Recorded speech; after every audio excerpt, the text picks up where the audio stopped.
మొహమ్మద్ షబీర్ అనే వ్యక్తి ఉద్యోగం సాధించలేకపోయా అందుకే చనిపోతున్నా అంటూ ఓ యువకుడు రైలు కింద పడి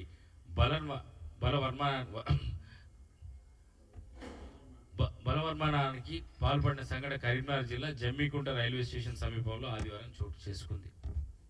26 ఏళ్ల యువకుడు. ఈయన చనిపోయిన తర్వాత భార్య, ఆయనకు ఒక భార్య, ఒక కొడుకు. ఆయన చనిపోయిన నెలకే భార్య ఆత్మహత్య చేసుకున్నది. ఆ బాధ తట్టుకోలేక ఆత్మహత్య చేసుకున్నది. ఇవాళ ఆ పిల్లగాడు ఆర్ఫన్ అయ్యిండు. ఆ పాపం ఎవరిది? నీది, నీ అయ్యేది కాదా అని అడుగుతున్నా. మొహమ్మద్ షబీర్ అనే వ్యక్తి. అట్లా చూసుకుంటూ పోతే సునీల్ నాయక్ అనే వ్యక్తి గిరిజన యువకుడు ఆత్మహత్య చేసుకుంటే వరంగల్లో పోలీసు నిర్బంధంతో ఆయన అంత్యక్రియలు జరిగినాయి. పోలీసు పహారతో ఆయన అంత్యక్రియలు జరిగినాయంటే అర్థం చేసుకో కేటీఆర్, ఏ విధంగా ఎంత భయపడరో మీరు. ఆ రోజు నిరుద్యోగ యువత మిమ్మల్ని చంపాలని కూడా అనుకున్నది. ఇలాంటి వ్యక్తులు, మోసం చేసిన వ్యక్తులు మాకు అవసరం లేదని రాళ్లతో కొట్టి చంపుతుండే. మీరు నిజంగా పోలీసులను మీరు సెక్యూరిటీ అనేది లేకపోయి ఉంటే మిమ్మల్ని అదే రోజు తెలంగాణ యువత రాళ్లతో కొట్టి చంపటం.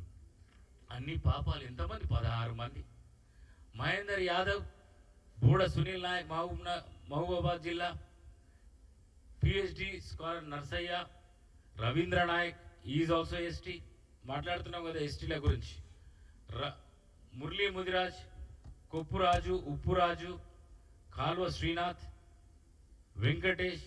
ఇట్లా చూసుకుంటూ పోతే ఇక్కడ 14 మంది ఆత్మహత్యలు చేసుకున్నారు కేవలం 6 నెలల్లో.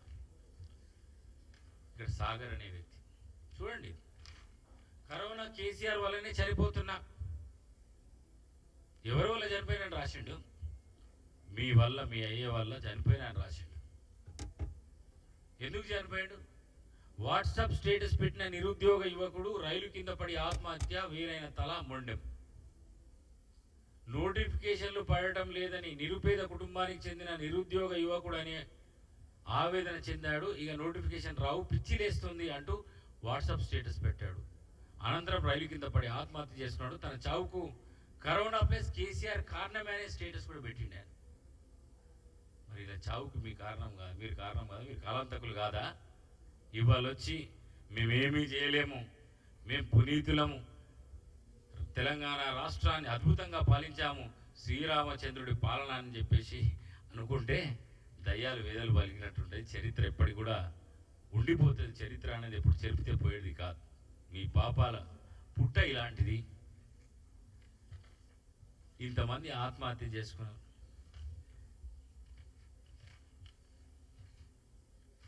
ఇక కేటీఆర్, నీ నియోజకవర్గంలో సిరిసిల్లలో ఏం జరిగిందో మర్చిపోయామనుకుంటున్నాం.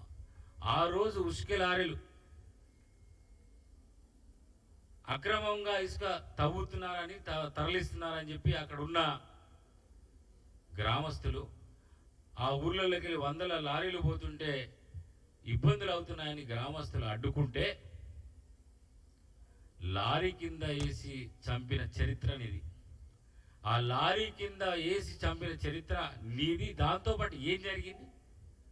ఆ తర్వాత లారీలను వాళ్ళు తగలబెడితే 3rd డిగ్రీ ట్రీట్మెంట్ ఇచ్చిన ఆ యువకులకు నీ నియోజకవర్గంలోనే జరిగింది.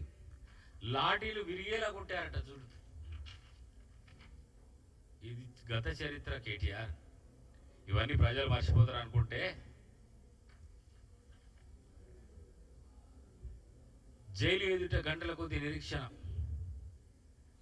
ఎవరో చస్తే మీకెందుకురా, లారీలు తగలబెడతారా అంటూ పోలీసులు తమని చావుకొట్టారంటూ నేరెళ్ళ జిల్లాల ఘటన బాధితులు బుధవారం రాత్రి విలేకరుల ఎదుట గొడవ వెలువసుకున్నారు.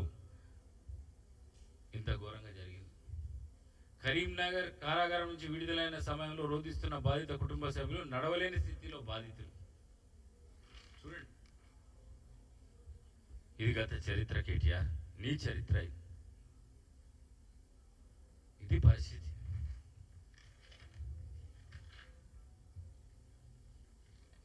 గత చరిత్ర ఇది కూడా. మర్చిపోతారేంటి తెలంగాణ ప్రజలు, తెలంగాణ రైతులు? ఖమ్మంలా మిర్చి రైతులు మద్దతు ధర కావాలని చెప్పేసి వాళ్ళు ఉద్యమం చేస్తే, వాళ్ళు మాకు మద్దతు ధర ఇవ్వండి అని ప్రభుత్వాన్ని అడిగితే వాళ్ళని ఏ విధంగా అరెస్ట్ చేసి ఒక ఉగ్రవాదుల్లాగా వాళ్ళకి సంఖ్యలు వేస్తారు. ఉగ్రవాదులకు సంఖ్యలు వేస్తారు, మామూలుగా ఇలాంటి సంఖ్యలు వేస్తారు. నార్మల్ నేరస్తులకు సంఖ్యలు ఏమేయారు, ఉగ్రవాదులకు వేసే సంఖ్యలు వేరే ఉంటాయి. ఈడి కాడికి ఉంటాయి అవన్నీ, పెద్ద పెద్ద సంఖ్యలు వేస్తారు. ఇలాంటి సంఖ్యలు వేసి తీసుకుపోయినారు. ఇది మరి ఖమ్మం రైతులు ఏమైనా మర్చిపోయినారు అనుకుంటున్నావా? లేకపోతే తెలంగాణ ప్రజలు ఏమైనా మర్చిపోయినారు అనుకుంటున్నావా? మరియమ్మ లాకప్ డెత్ చూడండి. మరియమ్మది ఏం పాపం చేసిందని మరియమ్మని చంపినరు? ఏం పాపం చేసిందని మీ పోలీసులు, అప్పుడున్న మీ ప్రభుత్వం మరియమ్మని చంపింది? లాకప్ డెత్ మర్చిపోయినరా? వచ్చిన దొంగతనం నిజంగా చేసిందా లేదా కూడా తెలియదు.